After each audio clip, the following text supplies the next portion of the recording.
Coming up on Bvtv News, BVU Health Services and Wellness is experiencing some significant staff changes after Tammy Larson's recent departure. We'll introduce you to the newest member of Health Services staff. Also, the Foundry, BVU's newly developed Lamberti Center for Rural Entrepreneurship, is under construction in downtown Storm Lake. We'll take you behind the scenes and give you a preview of what resources this space will provide in the coming months. From Bvtv Studios on the campus of Buena Vista University in Storm Lake, Iowa, this is Bvtv News. Thanks for joining us for another Bvtv newscast. I'm Autumn McLean. As of Friday, February 19th, BVU has reported 5 positive cases of COVID-19 among students, staff, and faculty. In an email sent from the Office of the President on February 19th, Brian Lensmeyer reported an increase in non-compliance with mask wearing and other COVID safety guidelines. BVU is restricting the use of rapid testing strictly for student athletes in compliance with NCAA guidelines. However, he assures that every student has access to COVID-19 testing. They can get tested anytime they want. A Test Iowa test is available. There's no cost for that. The rapid testing is being used for athletics as per our agreement with our conference that we would be doing rapid testing with that. The rapid testing, it comes with a cost, and we're having to do that to maintain our athletic teams. I will say the health and wellness staff have the discretion to use those if they need to find out in a hurry for medical reasons. But we have a limited number available, and so we're trying to conserve those for when we have to use those. For more information on how to get tested for COVID-19, visit testiowa.com.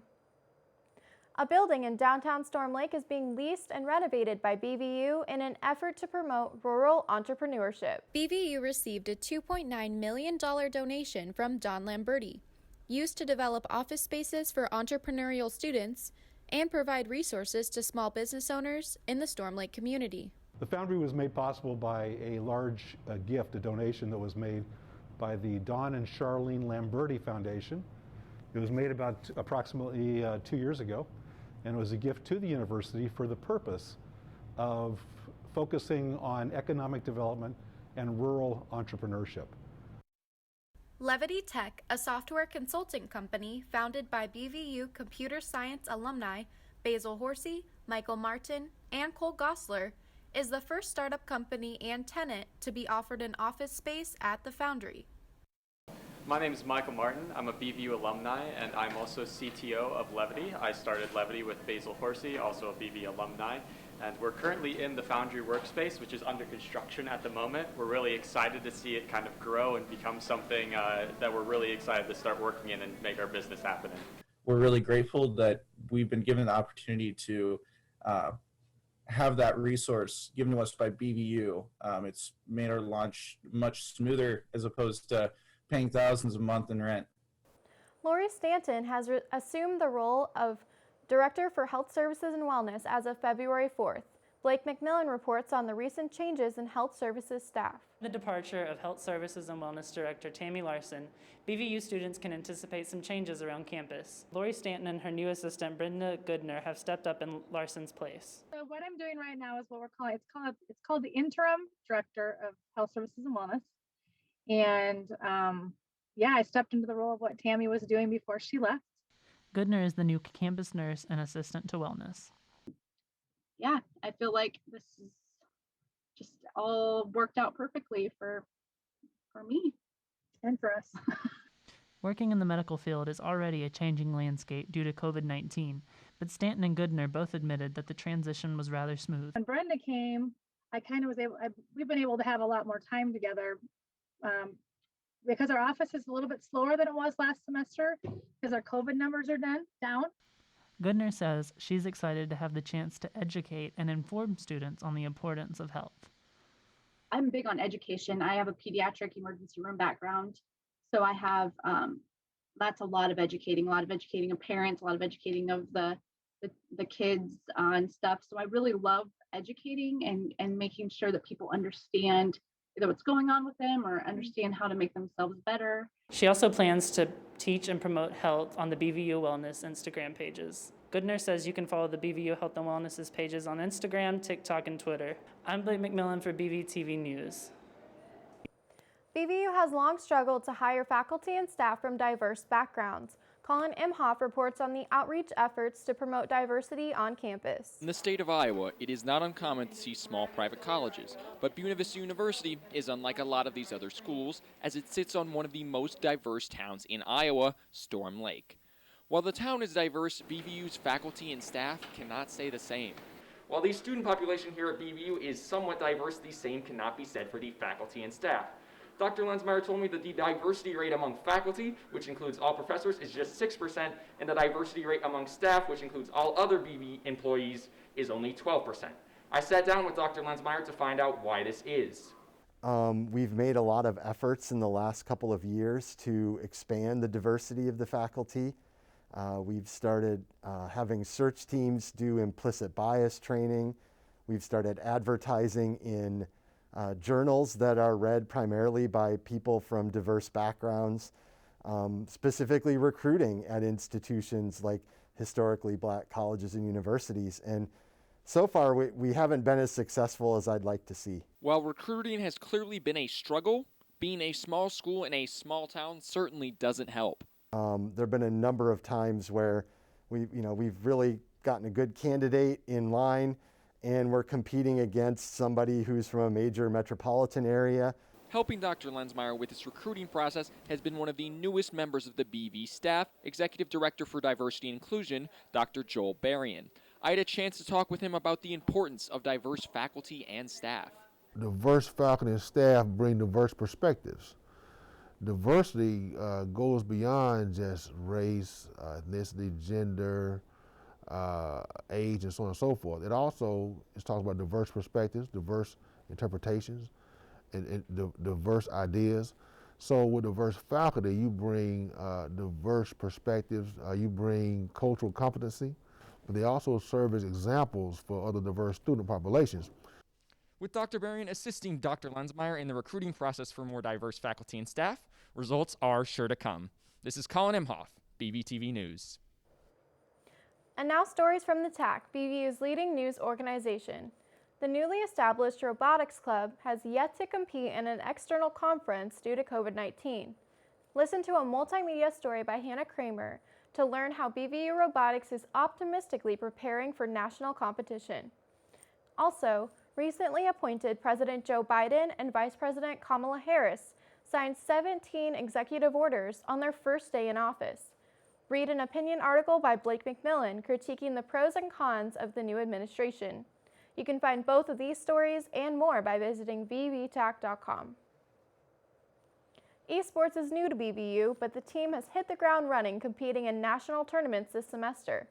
Tanner Frost reports on the recent developments in the BVU esports program. The Buena Vista University esports program has grown since its historical induction in the fall of 2020.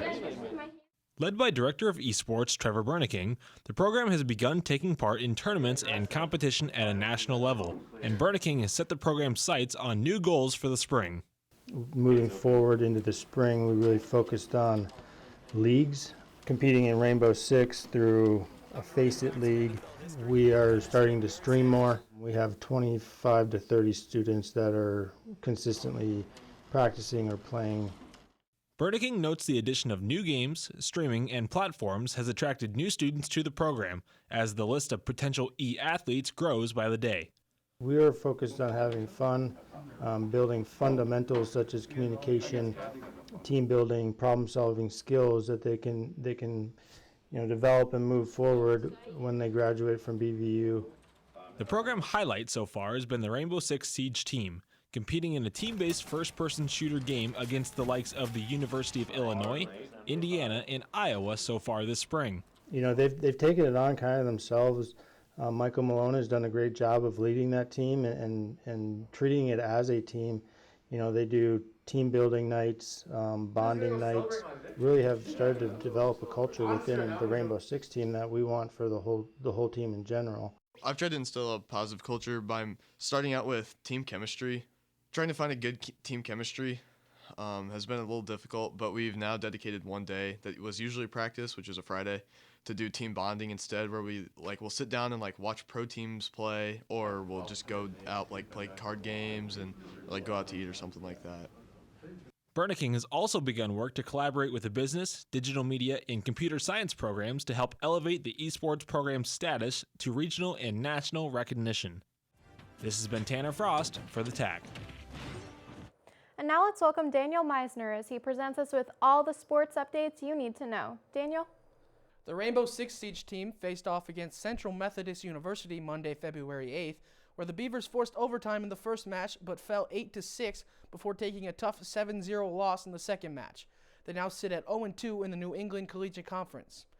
After hosting 2 home triangulars at Dennis Young Indoor Track, BVU Track and Field are already halfway through their season on the men's side as they both placed third and first in their first 2 triangulars. First against Luther and Nebraska Wesleyan as the second against Simpson and Wartburg. As the women's team, they would also place third and second in their first and second triangulars, respectively. Moving on to basketball, the women's team played 3 out of their last 7 games as they would earn a neck-and-neck win over Luther, 69-65. However, they would face 4 losses shortly after against Wartburg, Coe, Simpson, and Dubuque. But in the game against Simpson, sophomore Olivia Larson would keep the Beavers close with 34 points, 14 rebounds, and 7 steals in her own new career high in the 79-68 loss. As for men's basketball, they have gotten off to a 6-1 start with 4 wins in a row against Nebraska Wesleyan, Luther, Concordia Chicago, and Coe. Michael DeMars named American Rivers Conference Player of the Week after the game against Coe, where the Beavers won 72-71. DeMars had 21 points and 10 rebounds on 10 of 18 shooting in his first career double-double to help lead the Beavers to a big win. BVU Wrestling has ended their season with a 2-6 record as they try to prepare for an unpredictable postseason. On February 3rd, the NCAA canceled the normally sanctioned NCAA championship, leaving D3 wrestlers without the opportunity to finish the season. However, USA Wrestling decided on February 5th that they would find a way to host the postseason. Postseason plans are still undetermined. Finally, Beaver Volleyball kicked off their season last Saturday against the North of Luther College. The Beavers came into the match on a 6-game losing streak going back to last season, but the Beavers snapped the losing streak with a 3-0 sweep behind juniors Sydney McLaren with 11 kills and Taylor Wienemeyer with 37 assists. Well, that wraps up another Bvtv newscast. Wash your hands, wear your mask, and we'll see you next time.